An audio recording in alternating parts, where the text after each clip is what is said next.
YouTube? I am back with another video, and as you can see, I got my truck out the shop. It's driving great now. So today we're headed to the shop so I can go ahead and do the final breakdown on the engine.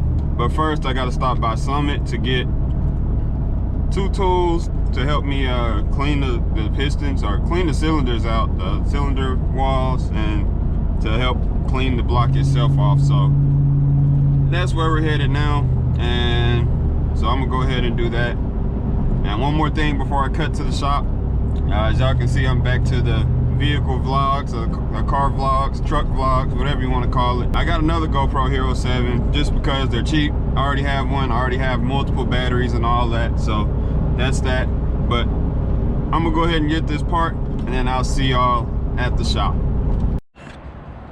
All right, people, we are back, and here is the glorious engine. So what I need to do first is move this engine out of this tight space so I have some room to operate, and I'm gonna get the rest out the car. So I'm gonna go ahead and do that real quick. So I'm back now. I kind of got carried away cleaning a block for about 2.5 hours, and I wasn't recording.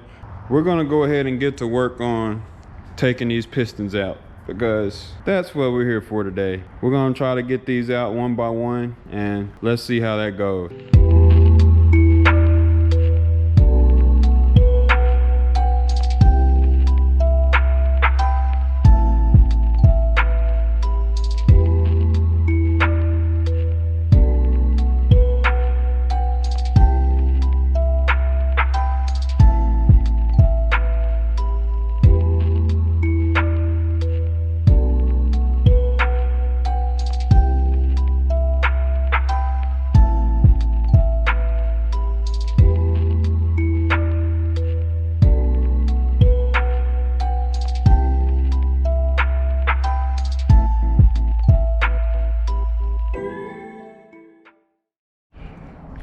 All right, so now we got all the pistons out. I hope y'all enjoyed that little time lapse. But as you can see, or if you can, all my cylinder walls look pretty decent, except for one, and that would be this one. But I still don't see any major scratches, just a little bit of rust. So the next thing we gotta do is we gotta yank the crankshaft out, and I gotta flip the block back over, which on this stand it is a pain to flip. So that's what we're gonna do next. And the only reason it's a pain to flip is because I kind of rigged some screws. I didn't have the right engine stand screws, so it kind of sits at an angle when it's upside down. But we're gonna go ahead and flip this back over, and I'll show y'all how we're gonna get the main caps off and pull the crankshaft out. So let's go ahead and do that now.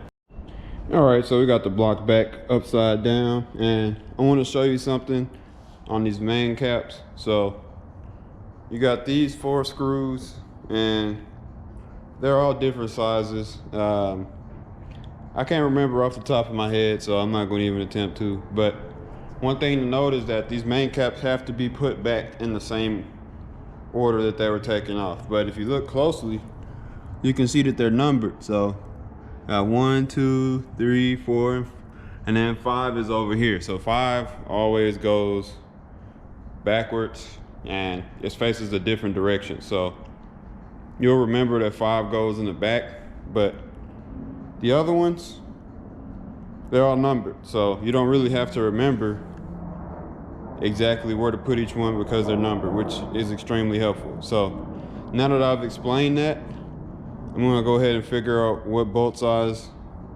these are, and then we're gonna get to work getting them off. All right, so I got these bolts loose, as you can see, and these are I believe this is a 15 right here, and then this is a 13 millimeter. So these two are different sizes. I thought it was a 14 and almost stripped this one, but I didn't. So now, I'm just gonna twist them off and we can pull the main cap. So all right, people, so I did make a mistake. I was trying to get these main caps out, but I forgot to pull the bolts out of the side over here. So as you can see right down here, right where my finger is, those are 10mm bolts that go into the main caps. So I was trying to beat these off, not realizing that there were 10mm bolts on the side. So make sure you remove those. That's it. But I'm gonna go ahead and get all these off, and then we'll remove the crankshaft. All right, so as you can see, the crankshaft is out. And one thing to remember is don't forget to take off your rear main seal, that plate. So I don't know if that's what it's called exactly, but remember to take that off. I had to do that, but to get the crankshaft out, it was really straightforward. One thing to remember too is remember to get that crankshaft position sensor, and because that will be in the way of you taking it out. But came out pretty smooth. I got it sitting right here for right now until I get a spot for it. But engine is completely broken down, as you can see. The bearings, they're on the ground. I don't feel like grabbing them. They looked all right though. You can take my word for it. This engine doesn't seem that bad. I'm not an engine expert, but I mean, to me, everything looks pretty okay. There's a little bit of sludge, but on the inside of the engine, there hasn't been too much sludge besides really around the heads. But that's it for all the breakdowns of this engine. Like I said, there's nothing else to do really but knock these cam bearings out. That is the last thing I have to do. So there's a tool I need for that, and I don't have it yet. So I'm gonna do that in a later video when we're actually going to replace them. But that's really it for this. So I'm gonna do it for this video. I enjoyed breaking this motor down. This is my first time breaking a motor down, like I said multiple times before. It's pretty simple. I liked it. So if you like the breakdown, and you know, if you like a engine like this one, you like how I did this for my first time ever, then go ahead and leave a like and subscribe. For all my new people that are wondering why I'm breaking this motor down, it is going in this car right here. So we're making a lot of progress on this.